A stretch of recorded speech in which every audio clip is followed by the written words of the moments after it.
قرآن الكريم دلائل حديث پیغمبر.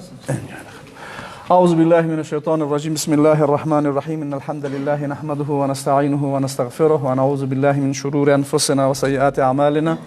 من يهده الله فلا مضل له ومن يضلل فلا هادي له. وأشهد أن لا إله إلا الله وحده لا شريك له وأشهد أن محمدا عبده ورسوله. امیدوار هستم همه دوستای ما سر حال باشن و با ذهن آرام به درس حاضر شده باشن.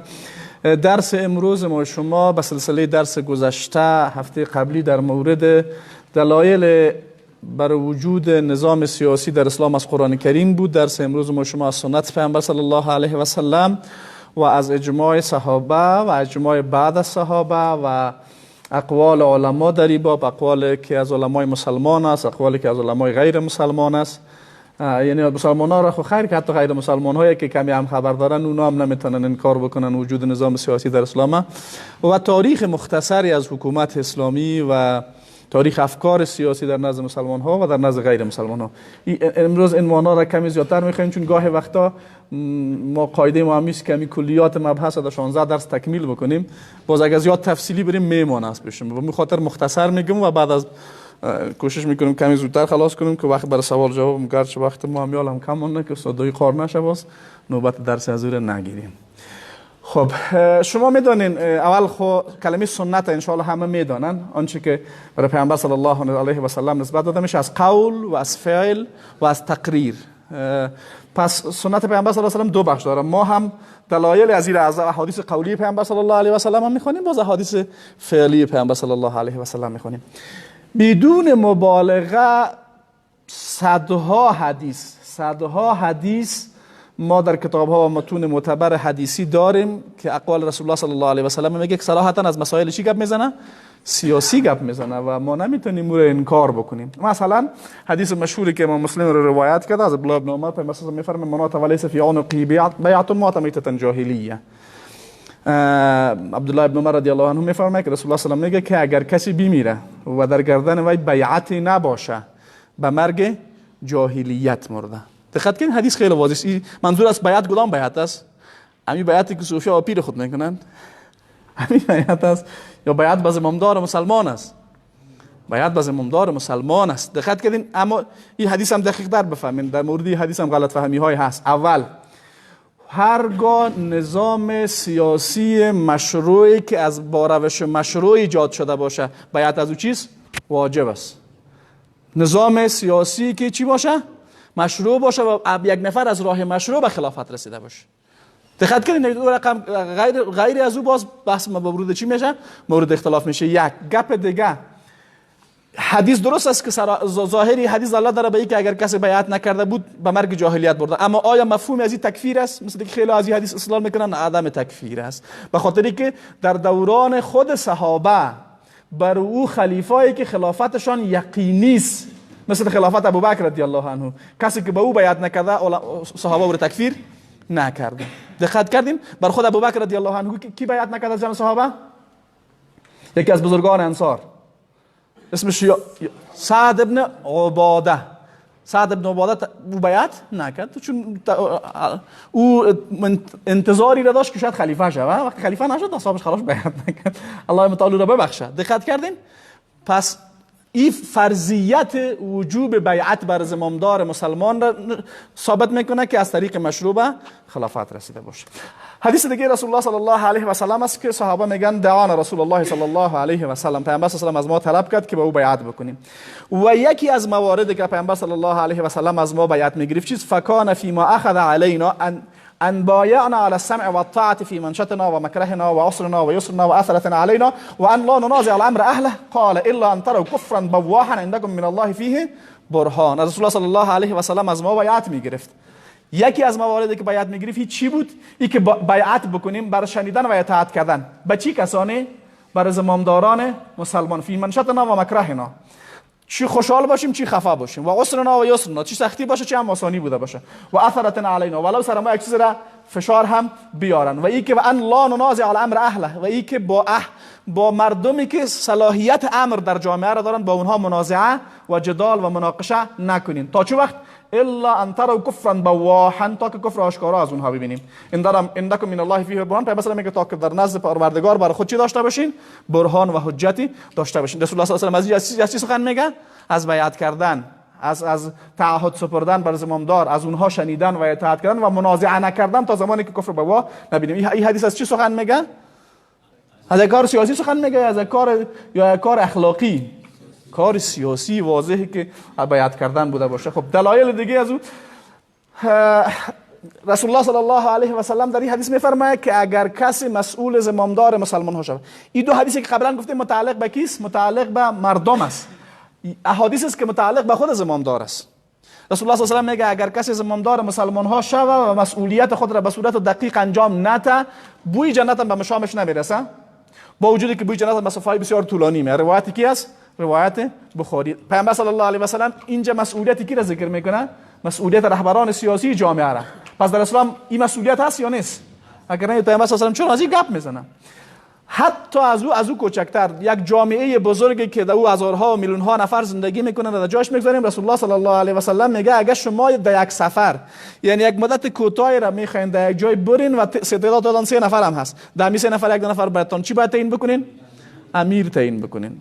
شیخ الاسلام تیمیه رحمه الله میگه چقدر جالب است که یک کسی بیاید تعیین وجوب زمامدار در جامعه اسلامی را که میلیون ها نفر در زندگی میکنن را واجب ندانه، در حالی که پیامبر صلی الله علیه و سلم بر 3 نفری که در سفر هم میرن چی را لازم گردانیده؟ تعیین امیر را بر خود لازم گردانیده. خب دلایل دیگه من کمی مختصرتر میرم. رسول الله صلی الله علیه و سلم در حدیث میفرماید که بنی اسرائیل را انبیا اداره میکردن. امور بنی اسرائیل کی اداره میکرد؟ انبیا اداره میکرد. یک نبی که میرفت دیگه نبی بجاش میومد. یعنی رهبر اینجا مرادش از اداره کردن. همین کلمه تسوسهم الانبیا را ذکر میکنه. تسوسهم یعنی چی میکردن؟ اداره میکردن. همین کلمه سیاست پیامبر به کار برد. لفظ خود لفظ چی را به کار برده؟ لفظ خود سیاست به کار برده. بعد پیامبر صلی الله علیه و سلم میگه که اما بعد از من دیگه نبی نمیآید. بعد از من دیگه نبی نمیآید. خود پیامبر صلی الله علیه و سلم مثل پیامبران بنی اسرائیل ولی هم امور دنیوی مسلمان ها را رهبری میکرد و هم امور دینیشان را. خب بعد از پیامبر صلی الله علیه و سلم دیگه پیامبری نمیآید. کی میآید؟ خیر خلفا میآیند و زیاد هم میشن. پیامبر صلی الله علیه و سلم میگه شما با بیعت بکنید، باز میگه وقتی زیاد شد چه بکنیم؟ میگه بریم کسی که اول بیعت کردین با اونمو پابند باقی بمانید. باز تکرار میکنیم این احادیث بحث های زیادی داره، ما فقط با کلیت گپ اشاره میکنیم که پیامبر از چی سخن گفته؟ از مسائل سیاسی سخن گفته و تفصیلات دیگه ش باز ان شاء الله میگذاریم. دیگه رسول الله صلی الله علیه و سلم بعضی از احکام در چگونگی تعیین خلیفه را مثلا گفته. پیامبر صلی الله علیه و سلم میگه والله لا نولی هذا العمل احدا ساله ولا احدا حرص علیه. قسم به الله است ما مسئولیت را بر کس نمیسپاریم که یا او را طلب بکنه یا بر رسیدن به او حریص باش. دقت کنید، یعنی قدرت را کردن در اسلام چیست؟ ممنوع. یکی از چالش هایی که انتخابات های امروزی با اسلام در تعارض است همین نکته است. در این انتخابات های امروزی خود نفر میره چی میکنه؟ 1000 تا دروغ میگه که مرا به عنوان چی تعیین بکنین، نمیفهم یا رئیس جمهور یا به عنوان نماینده پارلمان یا هر چیز دیگه، در حالی که یکی از ضوابطی که در اسلام در باب نظام سیاسی است که انسانی که صراحتا یک موقف طلب کنه برش سپرده نمیشه. چرا؟ به خاطری که این قدرت را مسئولیت نمیدانه، فضیلت میدانه و در اسلام قدرت چیست؟ یک مسئولیت است. دقت کردین؟ به این خاطر برای او کسی سپرده میشه که ازش فرار میکنه. اگر ابوبکر رضی الله عنه هم بود نمیخواست خلیفه شود، اما مسلمان ها او را خلیفه تعیین کردن. عمر هم نمیخواست، عثمان هم نمیخواست، علی رضی الله عنه نمیخواست، اما مسلمان ها او را تعیین کردن چون این اهلیتش را میدیدن. پس یکی از موارد است. خب بعد دوباره به اصل گپ خود برمیگردم که این احادیث صراحتا از مسائل چی سخن میگه؟ احادیث رسول الله صلی الله علیه و سلم سخن میگه و بدون مخالفت به صدها حدیث میرسه. خب ما با همین حد اکتفا میکنیم. دیگه دلایل از اجماع اصحاب رسول الله صلی الله علیه و سلم. اجماع شما درس پیشتر در اجماع بود نه؟ تعریف اجماع را خو خواندید نه؟ تعریف اجماع کی چی بود؟ کی میگه؟ همین حالا پیشتر خوانده. اتفاق علمای امت اسلامی در یک حکم شرعی در یک زمانه از زمانه ها و مهمترین اجماع کیست؟ صحابه. چرا؟ چون هیچ کسی در اسلام به اندازه صحابه و جایگاه مرتبه صحابه داره نمیرسه. وقتی رسول الله صلی الله علیه و سلم وفات کرد، قبل از دفن پیامبر شورای صحابه در سقیفه بنی ساعده جمع شدن برای چی گپ؟ برای تعیین جانشین رسول الله صلی الله علیه و سلم. و ابوبکر رضی الله عنه با اکثریت قاطع علما با جز یک نفر با ابوبکر رضی الله عنه بیعت صورت گرفت و علی رضی الله عنه هم در اول بیعت نکرد. چند روز، بعضیا میگن چند روز بعد بیعت کرد، بعضیا میگن چند هفته بعد بیعت کرد، بعضیا میگن چند ماه بعد بیعت کرد. حد اکثر روزی که بیعت علی رضی الله عنه رو به تأخیر ذکر میکنه 6 ماه. خب بالاخره بیعت کرد و او هم در ای که علی رضی الله عنه به صورت اول بیعت نکرد کمی دلخور بود که من از جمله بزرگان صحابه بودم و باید در این مجلس می بودم و او مصروف به اصطلاح تکفین تجهیز رسول الله صلی الله علیه و سلم بود و به خبر مانده بود، یک کمی دلخور بود. خلاص اما بالاخره بیعت کرد و با اصل تعیین خلافت مشکل نداشت. اگر مشکل می داشت باز بعد پس هم بیعت نمیکرد. یک گپ دیگه او که یک دیگه از اون اندیوالای دیگه ما شما میگن که نه خود از جانب خدا امام شده بود. اگر خودش از جانب خداوند امام تعیین شده بود باز او خودش صلاحیتی را نداشت که از این مسئولیت امامت خود چی بکنه؟ عدول بکنه. این حق داشت. خصوصا با او تعریفی که از امامت خودشان ذکر میکنن، میگه امامت از اصول دین است و علی رضی الله عنه از جانب کی امام تعیین شده؟ از جانب خدا. و همین موضوع چیست؟ موضوع اصل از اصول مهم اعتقادی است. مثل که یک پیامبر به صفت پیامبر مبعوث میشه، آیا پیامبر میتونه از پیامبری خود تیر شوه؟ میگه بیا خیر جور آمد میکنی از این پیامبری من تیر به شما. امام هم نمیتونه چون همون مسئولیت داره. دقت کردین شما شنیدین گپای از این قبیله. به هر ترتیب و فقها هم همه متفق هستند، فقهای امت به صورت عموم متفق هستند که تعیین خلیفه از جمله واجبات است. مثل که امام ماوردی از جمله فقهایی است که در باب فقه سیاسی کتابای اول کتابایی که نوشته کرده اوست، به صورت مستقل کتاب در باب فقه سیاسی نوشته کرده. امو رقم ابو یعلا فقیه مذهب مالکی میگه تعیین امام و بیعت کردن با کسی که مسئولیت ریاست امت را بر عهده گرفته و امورشان را اداره میکنه به اجماع علما واجب است. منظور از وجوب فرض است خود، چون بین نزد جمهور علما اصطلاح فرض و واجب فرقی نداره و واجب پیشان فرض است و فرض پیش از اونها واجب است. ابن خلدون رحمه الله هم با تفصیل بیشتر صحبت میکنه و میگه بدون شک تعیین امام از مهمترین وجایب است و وجوب آن در شریعت از اجماع صحابه و تابعین در این امر فهمیده میشه. بعد از صحابه و تابعین هم اجماع تا فعلا وجود داره. یک نکته گپ در نظر داشته باشین، وقتی در یک مسئله اجماع صورت گرفت بعدها اگر کسی بیاید ولو مجتهد باشه و قولش خلاف اجماع باشه، قولش اعتبار داده نمیشه و اجماع را نقض نمیکنه. این را به خاطر چی میگم؟ به خاطر که یک عده از کسان بعدها میشه بگیم در زمانه معاصر ما یک عده کسان به نام مثلا مجتهد و عالم و فلان بیمدان هستند که میآیند با در این مورد مخالفت میکنن. آیا مخالفت اینا اجماع صحابه و تابعین و علمای گذشته امت نقض کرده میتونه؟ قطعا نقض کردن نمیتونه و هیچ توجهی به این اقوال صورت نمیگیره، چون قول یک مجتهد اجماع را نقض کرده نمیتونه. شما میفهمین یکی از شرایط اجتهاد چیست؟ که در مقابل نص نباشه و اجماع را نقض نکنه. اگر اجماع را نقض کرد او اجتهاد اعتباری نداره. اما تو قصه مفتاست گفته خود شما بچه‌ها.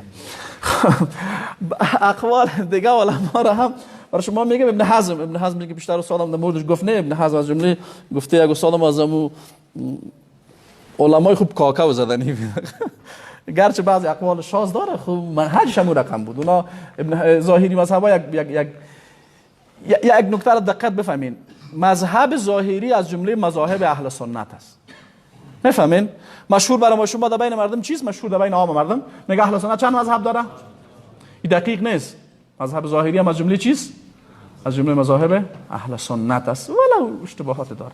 او میگه جز خوارج، میگه هیچ کس دیگه در وجوب تعیین خلیفه اختلاف نداره. دقت کردین؟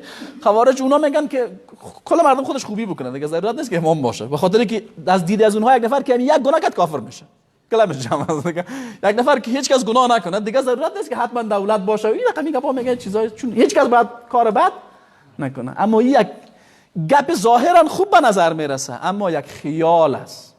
چرا خیال است؟ به خاطر که در عصر خود پیامبر کسانی آمده کار خلافی کرده که ضرورت به چی بوده؟ ضرورت به تعیین خلیفه شده، ضرورت به رهبر سیاسی شده، ضرورت به قاضی شده، ضرورت به گپا شده. در عصر خود پیامبر که تو کار محقق نشده بعد از اون میشه و اگه شد و امی که بعد جایی که خود خوارج هم بودن همین رقم عملی نشده. دقت کنین این گپشان و دیگر نکته گپ دیگر هم مد نظر داشته باشین. وقتی ما میگیم اجماع، باز مثلا خوارج مخالفت میکنه، مخالفت خوارج اجماع رو نقض میکنه؟ نه هیچ نوع اعتباری. یا مثلا روافض میان یک چیز دیگر رو نقض میکنه، یک نفر مرجع می یک اجماع دیگر رو نقض بکنه. مخالفت جماعت های اهل بدعت در امور اجماعی اجماع را نقض نمیکنه. بفهمیدین گپ ان شاء الله؟ این مفاهیم در ذهنتون باشه، در بسیار جاها باز به دردتان میخوره. ابن تیمیه رحمه الله هم در تعلیقی که حدیثی که قبلا بر شما گفتیم پیامبر صلی الله علیه و سلم میگه 3 نفر هم اگر بودیم امام تعیین بکنیم، میگه چنانچه میبینیم در کوچکترین جماعت و کمترین مدت همراهی ممکن یک نفر مثلا در یک روز سفر داشته باشه، یک روز سفر داشته باشه 3 نفر هم باشن، در اینجا سرشان پیامبر صلی الله علیه و چی گفتن؟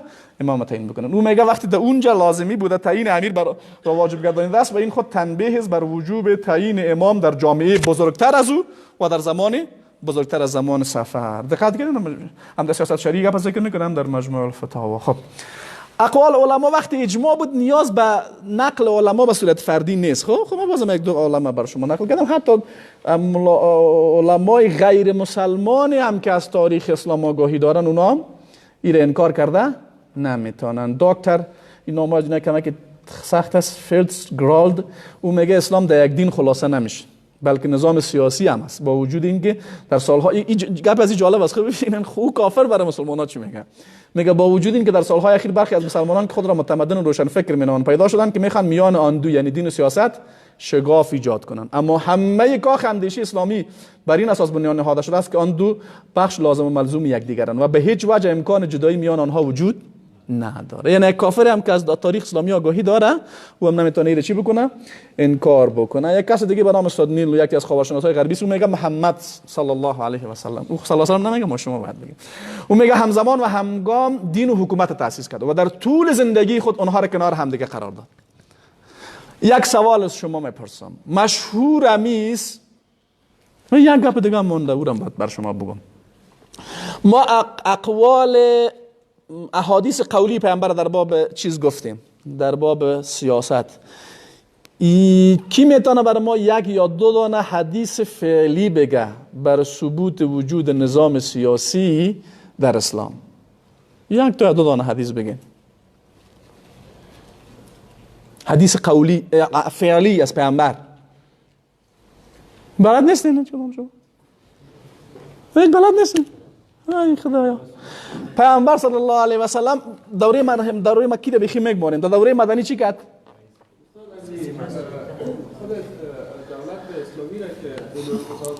دقیقاً، یعنی پیامبر صلی الله علیه و سلم که در مدینه آمد 11 سال مکمل زندگی پیامبر دلیل است. 1 تا 2 تا 3 تا 4 تا حدیث نه، 1000 تا حدیث نه، چقدر؟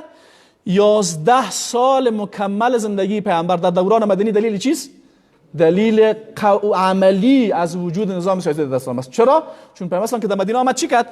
حکومت تشکیل داد، قانون اساسی به اصطلاح امروزی جور کرد، پیمان اخوت بین مسلمان ها را بسته کرد، پیمان اخوت بین معاهدات صلح با یهودی های مدینه برگزار کرد، عملا در امور مردم حکم میکرد، عملا لشکر جور کرد، عملا قضاوت میکرد، عملا جهاد کرد، عملا صلح کرد، عملا جامعه را رهبری کرد، از لحاظ سیاسی، از لحاظ اقتصادی، از لحاظ تعلیمی. همه بخشایی که یک جامعه، مدیریت یک جامعه نیاز داره که امیر میگن سیاست، این کارا رو کی رهبری میکرد زمان پیامبر؟ شخص پیامبر رهبری میکرد یا نه؟ این به صورت متواتر ثابت است و هر مسلمان حتی غیر مسلمان اونا خودشان چی میگن؟ محمد صلی الله علیه و همزمان و همگام دین و حکومت یک جای تأسیس کرد. یک کافر هم خبر است، مسلمان‌ها به طریق اولا خبر هستن. یعنی شما از این فلکای خوردن میگه ببین پیامبر صلی الله علیه و مدینه آمد چی کرد؟ عملا آیا جهاد کرد یا نکرد؟ آیا قضاوت کرد یا نکرد؟ آیا امور اقتصادی مردم اداره کرد یا نکرد؟ در امور تعلیمی مردم زمامدارای امروزی چی میکنن؟ اینا خود نمیکنن، به دروغ میگن. خب پیامبر براستی همین کارا کردن. اینا از زمامدارای امروزی که ما هیچ خیری ندیدیم به غیر از شر. الله شر از اینا را از ما کم کنه. و پیامبر مثلا میگه یکی از بدترین زمامدارا اونایی است که شما اونا را لعنت میکنید، اونا شما را لعنت میکنن. اینا بدترین زمامدارن که شما میگید خدا اونا رو میگیره، اونا شاید بگه شما خدا شما رو میگیره. به هر ترتیب دقت کردین 11 سال مکمل زندگی پیامبر. یک سوال دیگه، پیامبر صلی الله علیه و سلم در دوران مکی فعالیت های سیاسی داشته؟ بله. چی مثلا؟ مثلا همین که با اصحاب کرام در مدینه چیز داشتن که نه فعالیت واضح سیاسی، فعالیت واضح سیاسی. نه فعالیت واضح تر از این. او خب پسان شد. نه نه نه نه اینا فعالیت های دور است. خود اول شما تحریری حتما نیست. تحریرات دیگه پا چون زیاد داخل اصلا خوب میفهمن. رسول الله صلی الله علیه و سلم وقتی قبایل به اسلام دعوت میکرد، یکی از مواردی که از قبایل دیگه تعهد میخواست بگیره ایست که میگفت شما از دعوت ما هم حمایت کنین، اسلام بیارین، اسلام قبول کردین، ما را هم چی بکنین؟ حمایت کنین. این کار به خاطر چی پیامبر میگفت؟ به خاطر فعالیت سیاسی میگفت یا نه؟ به همین خاطر او قبایلی که امی گپکت پیامبر صلی الله علیه و سلم قبول نکردن، پیامبر صلی الله علیه و سلم به اونها جرأت نکرد. اولین قبیله‌ای که گپ قبول کرد با پیامبر صلی الله علیه و سلم مردمی کی بودن؟ مردم مدینه. با پیامبر چی نام تعهد سپردن؟ تعهد سپردن که تو بیا، ما از دعوت تو حمایت میکنیم و از تو حمایت میکنیم مثل که از زن فرزند خود حمایت میکنیم. یکی از مواد پیمان عقبه که پیامبر صلی الله علیه و سلم با مردم انصار بسته کرد می بود یا نبود؟ امی گپ سیاسی بود یا نبود؟ یعنی پیامبر صلی الله علیه و سلم قبل از اینکه در مدینه بیایه اسباب ایجاد جامعه اسلامی را ایجاد کرده. این به خاطر مسائل سیاسی بود. و وقتی که انصار امی تعهد سپردن بعد پیامبر صلی الله علیه و سلم به مدینه هجرت کرد. جالب است در امی غالبا پیمان دوم بیعت دوم عقبه است. کاکای پیامبر صلی الله علیه و عباس که هنوز مسلمان نشده در این پیمان حضور داره. چرا؟ به خاطری که از جمله کارهای عرب‌هایی بود که یک پیمان مهم سیاسی که بسته میشد باید از بزرگان اون خاندان و شخص در اونجا باید باشن تا او اعتبار داشته باشه. عباس با وجودی که مسلمان نیست برای مردم انصار میگه شما ببینین به پیامبر تعهد میتین خوب بفهمین، اگر توان دفاع از پیامبر دارین بهش تعهد بدین، اگر ندارین بانش خودم ازشان دفاع میکنیم. چون خاندان بنی هاشم یک دیش که مسلمان نبودن هم از پیامبر چی میکردن؟ دفاع میکردن. در 3 سال محاصره اقتصادی پیامبر صلی الله علیه و سلم کل خاندان بنی هاشم در محاصره اقتصادی بود. اونایی که مسلمان هم نبودن، نه ابو طالب در اونجا وفات کرد. دقت کنید سال اخیرش وفات کرد که باز پیامبر مثلا عام الحزن یا سال اندوه نامگذاری کرد و خدیجه رضی الله عنها. دقت کنید پس رسول الله صلی الله علیه و سلم یکی از کارهایی که در دوران مکی هم میکرد امی بود که از قبایلی که برای ایمان بیعت میگرفت به خاطر رهبری جامعه هم از اونها بیعت میگرفت و زمان پیامبر هجرت کرد به مدینه که تعهد از اون مردم گرفت. تو امیر رقم است یا نه؟ شما سیرت خوانده نه؟ پیمان دوم عقبه یکی از موادش هم هست یا نه که از پیامبر باید چی بکنن؟ این کار سیاسی است. این گپایی که شما گفتین اینا مفاهیم بعید است. البته از این که من پیشتر گفتم تحریری‌ها استدلال میکنن که اونا میگن که ما اول تسقیف میکنیم باز تفاعل میکنیم باز طلب و نصر میکنیم، از امی ظاهر گپ پیامبر سلام میگیرن که اونا گپ پیامبر صحیح نفهمیدن. دقت کنین برداشت اونا کردن که بدون مبالغه در تاریخ امت کسی رقم برداشتن نداشت. ما بغیر از نبوانی از کس دیگه قبل از اون ندیدیم و به خاطر است که اشتباهات عجیب و غریبی داره. بر ترتیب خب اقوال دیگه علمای غیر مسلمان، دکتر شاخت از قوارشناسای مشهور از غالبا آلمانی سو میگه بر این اساس که اسلام بس فراتر از یک دین است در برگیرنده اندیشه های قانونی سیاسی نیز هست و به طور خلاصه میتوان مدعی شد که اسلام نظام کامل و فراگیر و همه عرصه های دین و حکومت را شامل میشه. چرا میگه که اسلام فراتر از یک دین است؟ به خاطری که نگاهی از اونها به دین است که گویا دین در امور اجتماعی و سیاسی جامعه دخالت نداره. به خاطر این به نظر از اینها میاد که اسلام بالاتر فراتر از یک دین است. اما ما چی میگیم؟ ما میگیم دین فراتر از همه چیز است که همه امور در بر میگیره. دقت کنید به باور ما خود دین هست که سیاست و اقتصاد و جامعه و اخلاق و اینا رو داره، اما چون اونها نگاهشان به قضایای سیاسی نگاه سکولاریستی است که دین و سیاست جدا میدانن، اما وقتی میبینن که در اسلام این وجود داره باز میگن اسلام بالاتر از یک دین است. چرا اونا دین در نظرشان چیست؟ در نظرشان فقط منحصر به امور عبادی و اخلاقی است، خلاص در امور سیاسی و اجتماعی دخالت نداره. اما چون در اسلام این هست به نظر از اونها میگه اسلام فراتر از یک دین است. اما ما میگیم چه نه، اسلام یک دین است و همه این امور در خود داره. دقت کردین ان شاء الله.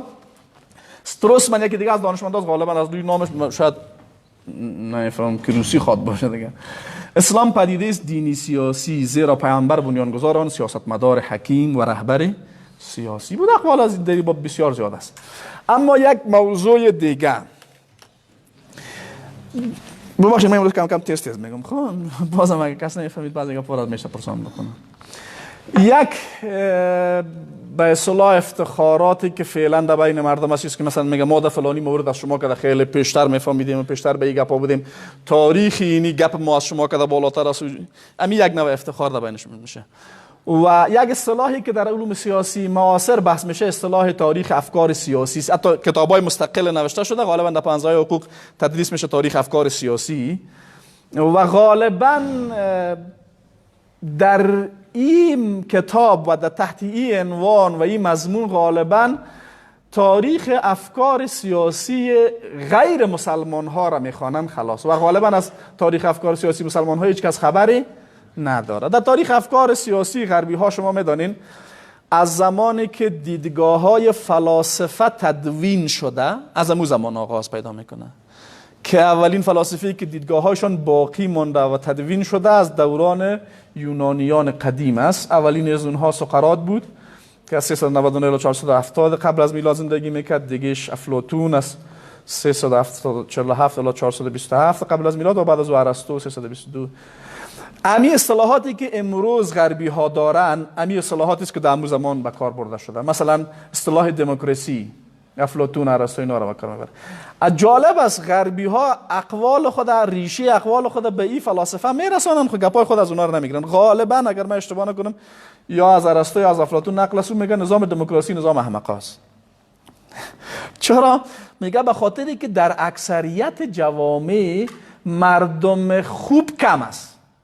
شما جامعه را اگر ببینید اکثر مردم خوب چیست؟ کم است. و در نظام های دموکراسی رهبری و صلاحیت جامعه به کی سپرده میشه؟ به اکثریت سپرده میشه. خب اکثریت معلوم است که خراب است، پس رهبری به دست کی میره؟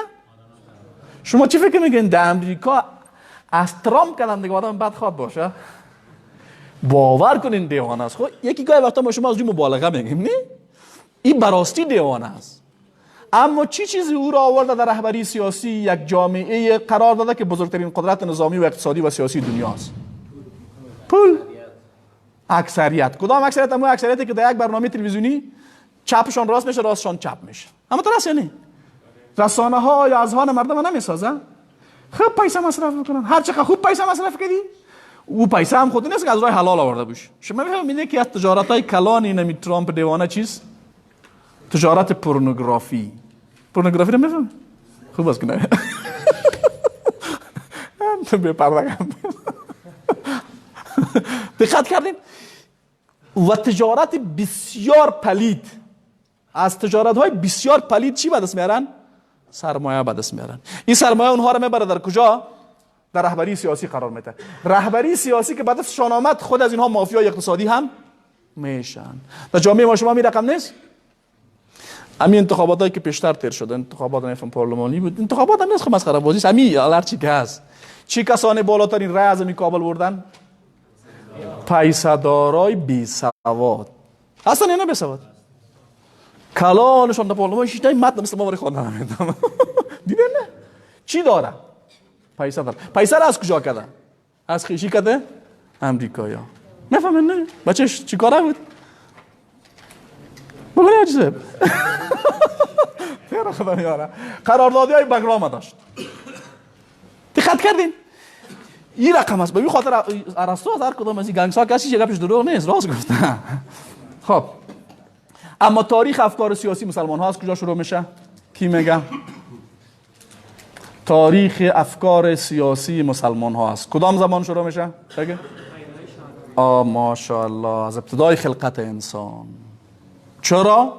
به دلیلی که در اندیشه اسلامی، اما تو که در حدیث را پیشتر ما شما خواندیم، رهبران دینی جامعه رهبران سیاسی هم هست. یعنی یک مثال بر شما بگم، در یک جامعه که یک پیامبر باشه و مردم به او پیامبر ایمان داشته باشند، آیا درست است که ما رهبری سیاسی جامعه را باز به غیر از او بدیم؟ درست است؟ به خاطری که اونها هستن عالمترین مردم، عاقلترین مردم، عادلترین مردم و امینترین مردم. دقت کردین عالیه که جوامع انبیاء الهی را قبول نداشته، خب گپ از اونها خراب بوده دیگه طبعا. اما یک جامعه که گپ پیامبر را قبول داشته باشه، باز رهبری سیاسی خود باید به غیر از او بسپاره. اگر بسپاره چی دو کار درستی کرده؟ دقت کردین مثلا یک نبی در شرایط امروزی باشه در جامعه اسلامی ما و ما شما به دین از او باورمند باشیم، باز برای ما درست است که بریم یک فرد دیگر به عنوان مسئول سیاسی تعیین بکنیم؟ خیلی کار عجیب است دیگه نه؟ خب و به همین خاطر الله متعال هم چی میگه؟ و اذ قال ربک للملائکه انی جاعل فی الارض خلیفه، ما در زمین خلیفه. گرچه در مورد مفهوم خلافت در اینجا که در بین مفسرین هست کدام از اینها چی رقم است، این دور مونده. کوی این سمی آوردیش خانم حقوقشان رعایت نشه نه. خیر در مورد تفسیری آیات اختلاف از بین مفسرین. قول راجعی است که انسانها جانشین جنیات شدن، اما این مفهوم خطا نیست که اگر بگیم انسانها در زمین جانشین الله هستند به مفهومی که مجری حکم الله باشند. دقت کنیم، گرچه بعضی میگن از لحاظ لغوی این کلمه اطلاقش درست نیست. دقت کنیم که ما بگیم چون جانشین کسی نمیگه خود از اون نبود باید کس دیگه به جایش بیاد، اما ما مفهوم مد نظر میگیریم.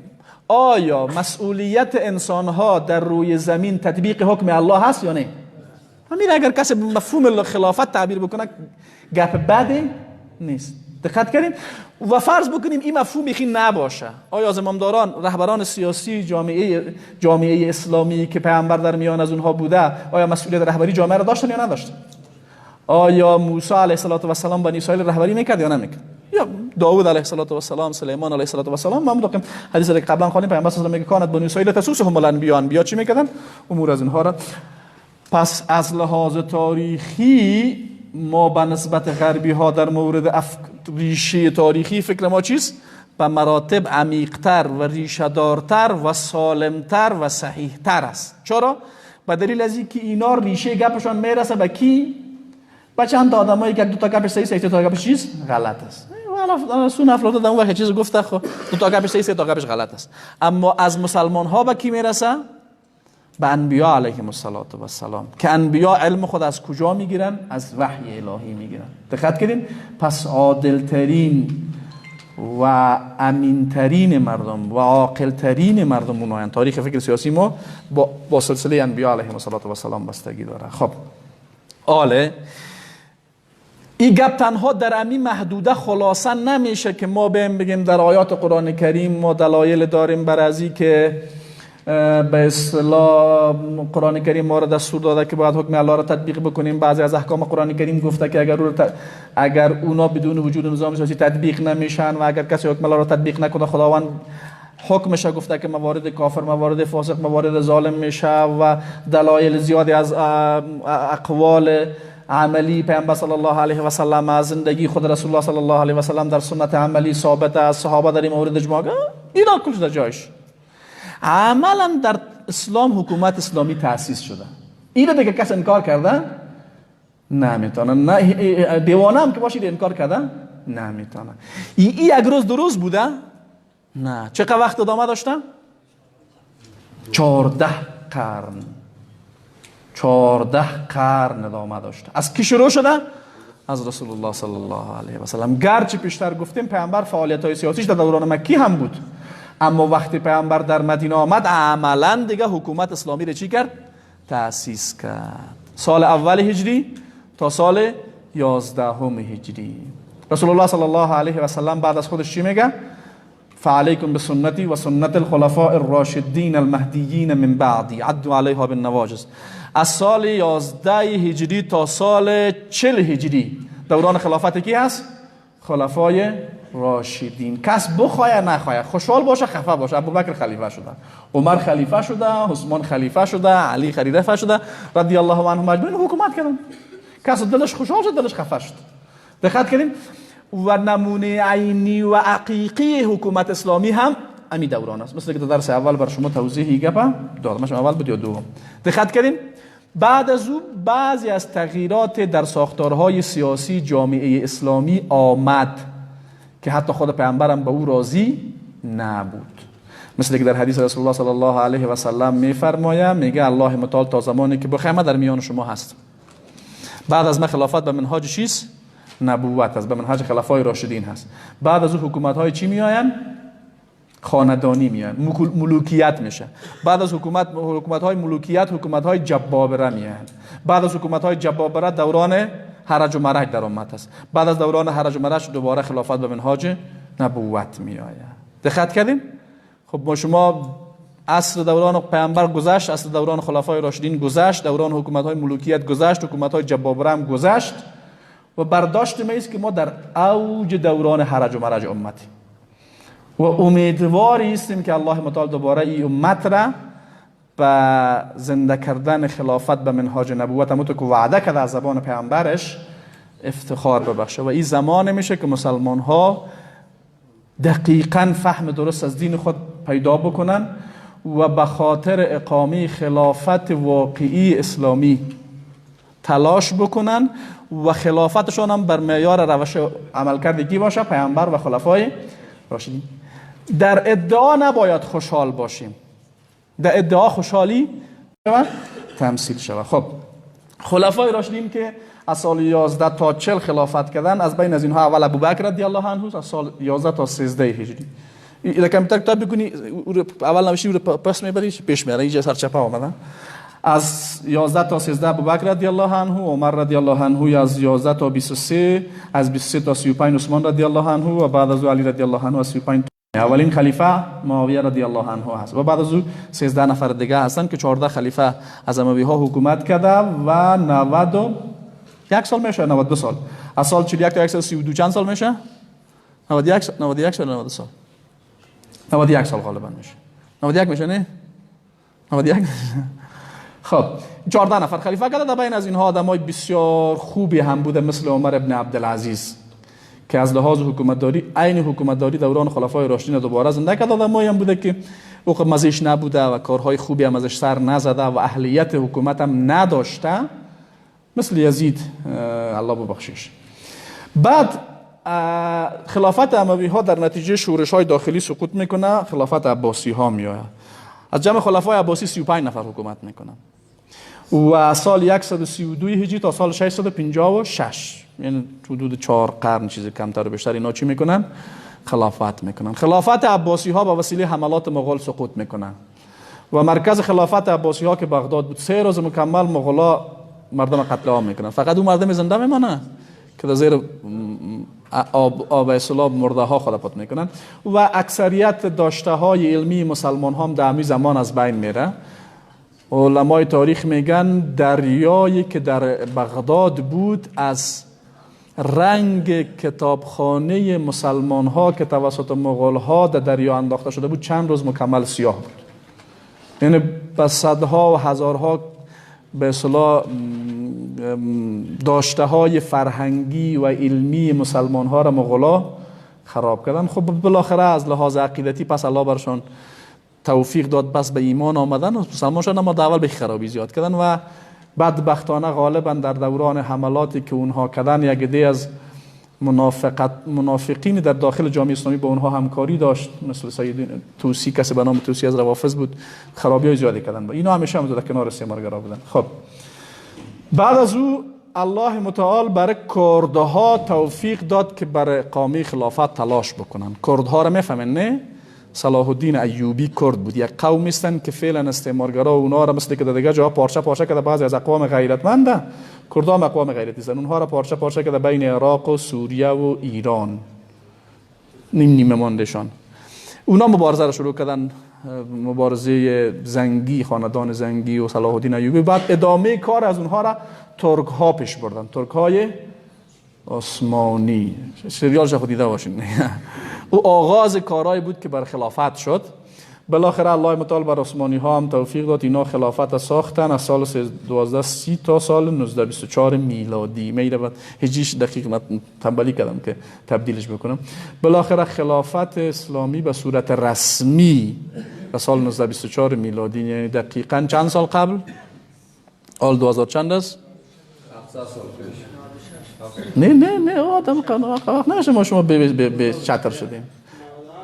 98 سال پیش، 97 سال پیش، 97 سال پیش خلافت رسما سقوط داده شد و اومد به حرج و مرج رفت و ما شما در حرج و مرج هستیم و الله حرج و مرج چی بکنه از ما بخیر دور بکنه. خب این بود درس امروز ما شما در باب دلایل وجود نظام سیاسی در سنت پیامبر، سنت قولی و فعلی پیامبر در اجماع صحابه، در اقوال علمای مسلمان، اقوال علمای غیر مسلمان، تاریخ افکار سیاسی غربی ها، تاریخ افکار سیاسی مسلمان ها و تاریخ مختصر حکومت اسلامی. بفهمیدین ان شاء الله؟ خب سبحانك اللهم ربنا و بحمدك نشهد ان لا اله الا انت استغفرك و اتوب الیک. تا وقتی که استاد میآید کسی گپ، نظر، سوال، انتقاد، پیشنهاد چیز داره در خدمت. استاد امی در تاریخ افکار سیاسی مسلمان ها و غیر مسلمان با رقم راحت.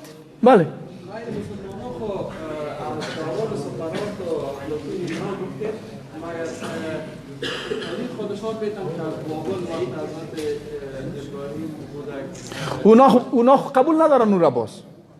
خود غربی ها او را قبول ندارن. ما چیزی را میگیم خودشان میگن نه؟ یک قاعده ایست که شما برای یک کسی چیزی را نسبت بدین که خودی او قبول داره. چیزی را که خود نفر نمیگه ما چرا نسبت بدیم؟ یک گپ دوم اونا کی قبول دارن که مثلا خصوصا غربی های امروزی که اینا چی هاین؟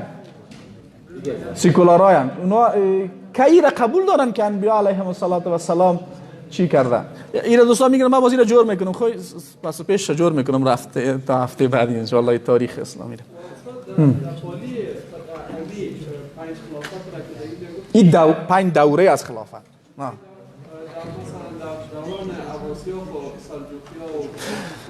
بله ما در دوران اواخر دوران اموی ها هم بعضی قسمت ها از هیتره خلافت برآمده. در دوران عباسی ها هم همونطور، در دوران عثمانی ها هم همونطور. اما کتله اصلی در این محور جمع بود. اکثریت مطلق. به همین خاطر یک گپ در نظر داشته باشین که اگر یک نفر بیاید ادعای خلافت بکنه خود یک منطقی خورترک است، ادعاش اعتبار نداره. خلافت امور میگه که حداقل سر جمهور امت حکومت داشته باشه. اگه او رقم باشه ما شما در مسجد استاد واسه خلافت اعلام میکنه کار دقت کردین؟ خلافت یکی خلافت است که یک نفر در ذهن خود ایجادش میکنه، یکی عملا در جامعه باشه. او خلافت گفته میشه که عملا جمهور امت را چی بکنه؟ اداره بکنه. دقت کردین؟ یعنی اونا رو خلافت گفته میکنه؟ کدام را؟ نه اونا از این محوطه بیرون. اونا حکومت های منطقه‌ای هستند، حکومت های ملوکیت به اصطلاح مالکیت های منطقه‌ای مثل که در خیلی از دوران ها بوده. نه اونا خب یکی گپشون خراب بود. خب بگین. بعضی از دانشمندان اسلامی خصوصا در اواخر استدلالشان بر این است که خلافت بر یک مقطع زمانی مشخص محدود میشه و بعد میاین از حدیثی که الخلافه در منهج النبوه را تعبیر میگیرن، یعنی مشخصا اما با این نظر هستند که زمان عمر بن عبدالعزیز است. خصوصا نویسنده برنامه یعنی نمی‌فهم ما با این نظر است بعد استدلال میگیرن اصلا خلافت اگه می حدیث ما منجا حمل کنیم تطبیق پیدا نمیکنه. ما شما ببینیم خود ما میبینیم الان تاریخه